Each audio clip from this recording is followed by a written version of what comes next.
जैसे कमलनाथ जी ने कहा, मैं तांत्या मामा, मेरे लिए तांत्या मामा एक चिन्ह है,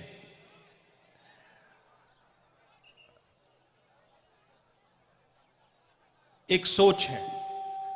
एक व्यक्ति जरूर थे, मगर वो एक चिन्ह और एक सोच और एक विचारधारा भी थे। और उनकी विचारधारा के कारण, उनकी सोच के कारण मैं आज यहां आया हूं।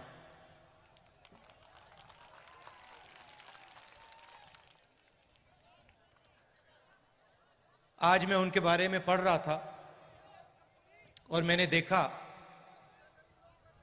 कि वो 26 जनवरी को पैदा हुए थे और वही दिन है जब हमारा देश पैदा हुआ। गणतंत्र दिवस का दिन तांत्या मामा का जन्मदिन था। तो इसमें भी एक मैसेज है।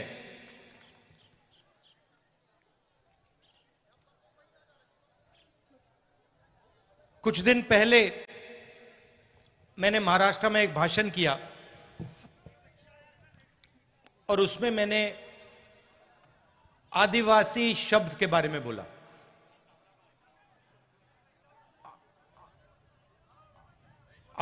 सही बोला? आदिवासी का मतलब जो हिंदुस्तान में सबसे पहले रहते थे। मतलब जब इस देश में कोई और नहीं था, तब भी आप लोग इस देश में रहते थे। अगर आप आदिवासी हो और अगर आप यहां सबसे पहले रहते थे, तो इसका मतलब यह बनता है कि आप इस देश के असली मालिक हो।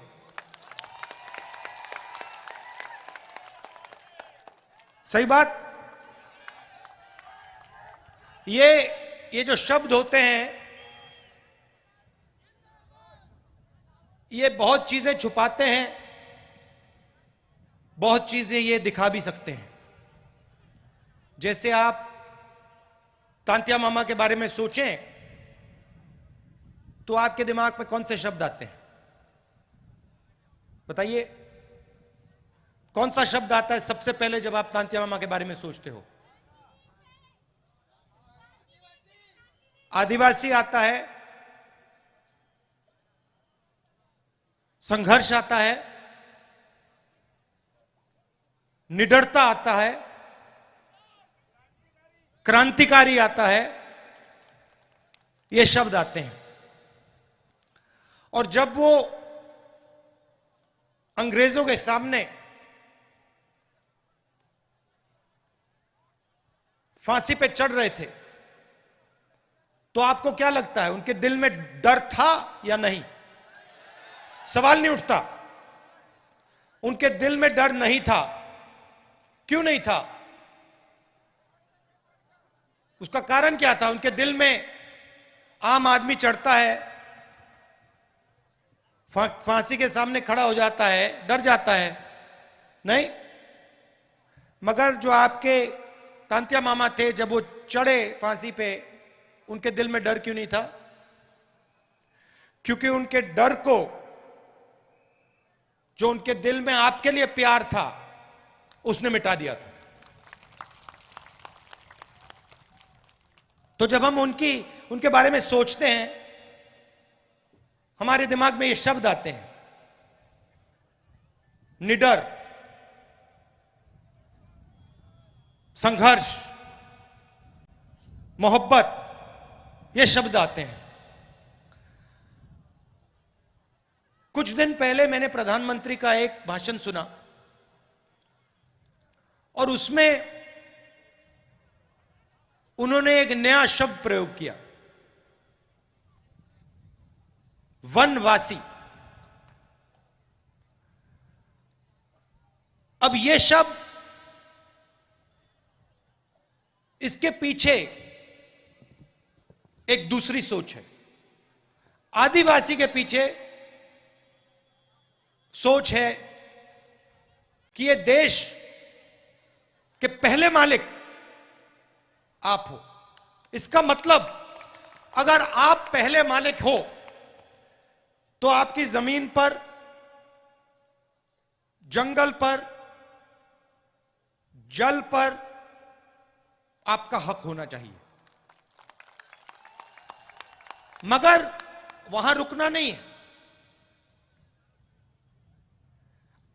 आप असली मालिक हो तो आपको और आपके बच्चों को अधिकार मिलने चाहिए। आपको, अगर आपका बच्चा इंजीनियर बनने का सपना देखे, सरकार को आपकी पूरी मदद करनी चाहिए। अगर आप में से कोई डॉक्टर बनना चाहे, आपकी बेटी डॉक्टर बनना चाहे, उसकी पूरी मदद होनी चाहिए।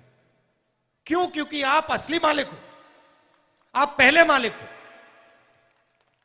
तो सबसे पहला आपका काम होना चाहिए। मतलब जंगल तो आपका है, मगर जंगल के बाहर भी आपको अधिकार मिलना चाहिए। और जब बीजेपी की सरकारें स्कूल और कॉलेज को प्राइवेटाइज कर देती है, उद्योगपतियों के हवाले कर देती है, या अस्पतालों को उद्योगपतियों के हवाले कर देती है, तो आपके बच्चे शिक्षा नहीं पा पाते और आपके परिवारों को जब अस्पताल की जरूरत होती है, आप वहां नहीं जा पाते। जब बीजेपी पब्लिक सेक्टर को बंद करती है, रेलवेज को, बीएचईएल को प्राइवेटाइज करने का काम, बेचने का काम करती है, तो वो सीधा आदिवासियों को चोट मारती है। देखिए, मैं आपसे पूछता हूं, नोटबंदी से आपको फायदा हुआ या नुकसान? जीएसटी, नोटबंदी और कोरोना के समय जो सरकार ने किया, दलितों को, पिछड़ों को, आदिवासियों को, किसानों को, मजदूरों को उन्होंने चोट मारी। मैं भाषणों में कहता हूं, ये पॉलिसियां नहीं थी, ये हथियार है। अब नरेंद्र मोदी जी एक नया शब्द लाए, वनवासी। इसका मतलब अलग है। सबसे पहला इसका मतलब यह है कि आप पहले मालिक नहीं हो, आप सिर्फ जंगल में रहते हो। पहला मतलब ये। दूसरा मतलब कि जंगल के बाहर आपको, वन के बाहर कोई भी आपको अधिकार नहीं मिलना चाहिए। और तीसरा मतलब जो आपको दिख रहा है, जहां भी हम देखें, बीजेपी की सरकारें जंगल को उद्योगपतियों को दे रही है, जंगल काटे जा रहे हैं। आस्ते आस्ते आस्ते आस्ते आस्ते हिंदुस्तान में जंगल खत्म होते जा रहे हैं। सही बोला, गलत बोला? सही। तो तीसरा मतलब यह है कि जब इस देश से जंगल खत्म हो जाएंगे तो फिर आपके लिए इस देश में कोई जगह नहीं बचेगी। यह तीसरा मतलब है। यह मैंने आपको शब्द क्यों बताए? क्योंकि इन शब्दों के पीछे विचारधारा है। हम आदिवासी कहते हैं क्योंकि हम इस बात को मानते हैं कि आप हिंदुस्तान के असली और पहले मालिक हो। वो वनवासी कहते हैं क्योंकि वो आपके सारे के सारे अधिकार आपसे छीनना चाहते हैं और आपको यह याद नहीं दिलाना चाहते कि आप ही इस देश के पहले और असली मालिक हो। तो सबसे पहले मैं चाहता हूं कि ये जो बीजेपी के लोगों ने आपके ऊपर अपमान किया है, ये जो शब्द इन्होंने आपके लिए प्रयोग किया है वनवासी, इसके लिए ये आपसे माफी मांगे।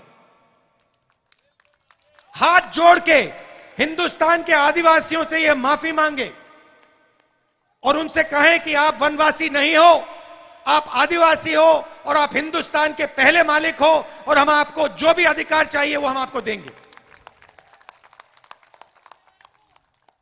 और दूसरा काम, माफी मांगने के बाद, पहले नहीं, माफी मांगने के बाद दूसरा काम, जो ये आपसे जंगल छीनते हैं, जो हम पैसा कानून लाए, जमीन अधिग्रहण बिल लाए, फॉरेस्ट राइट एक्ट लाए,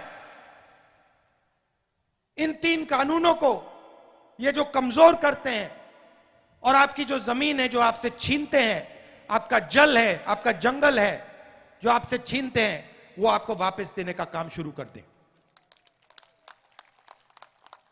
और अगर ये नहीं करेंगे तो जैसे ही हमारी यहां सरकार आएगी, हम आदिवासी शब्द का प्रयोग करेंगे और जो आपके हक हैं एक के बाद एक आपको देना शुरू कर देंगे। और जो आपकी जमीन है उसका अधिकार, जल और जंगल का अधिकार आपको वापस देना शुरू कर देंगे।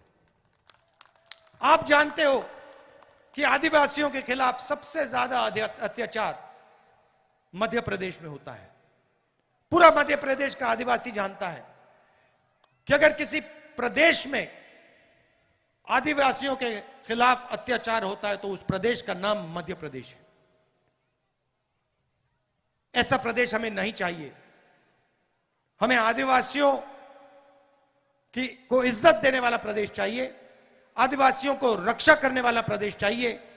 और ये जो वनवासी शब्द है, इसका प्रदेश हमें नहीं चाहिए। आप सब आए, प्यार से आपने मेरी बात सुनी और आपने मेरी बात बहुत अच्छी तरह समझ ली है। मैं आपके चेहरे देख रहा हूं, आपको बात समझ आ गई है, सब समझ गए हैं। ये जो बीजेपी की विचारधारा है, याद रखिए, अभी हम तांतिया मामा की बात कर रहे हैं। एक सेकंड भाई, तांतिया मामा की बात कर रहे हैं। तांतिया मामा को फांसी पे किसने चढ़ाया? अंग्रेजों ने, सही? और आरएसएस ने अंग्रेजों की मदद की, यह पूरी दुनिया और हिंदुस्तान जानता है। तो याद रखिए, अंग्रेजों ने तांतिया मामा को फांसी पे चढ़ाया, मगर आरएसएस की विचारधारा ने उनकी मदद की। यह भी मत भूलिए, वनवासी शब्द के पीछे यह भी सोच है। और यह सिर्फ तांतिया मामा जी के साथ नहीं किया गया, यह बिरसा मुंडा जी के साथ भी किया गया। इन दोनों महापुरुषों ने आदिवासियों की लड़ाई लड़ी, अंग्रेजों से लड़ाई लड़ी, और कांग्रेस पार्टी ने हिंदुस्तान से अंग्रेजों को भगाया। और जब हम अंग्रेजों से लड़ाई लड़ रहे थे, जिन्होंने आपके महापुरुषों को फांसी पर लटकाया, तब आरएसएस अंग्रेजों के साथ खड़ी थी। यह पूरी दुनिया जानती है। और यह याद रखिए, यह जो वनवासी शब्द है, यह आपको खत्म करने का शब्द है। और आदिवासी शब्द जो है, यह आपको हक दिलवाने का और यह आपको हिंदुस्तान के असली मालिक बनाने का शब्द है। बहुत बहुत धन्यवाद। जय हिंद, नमस्कार।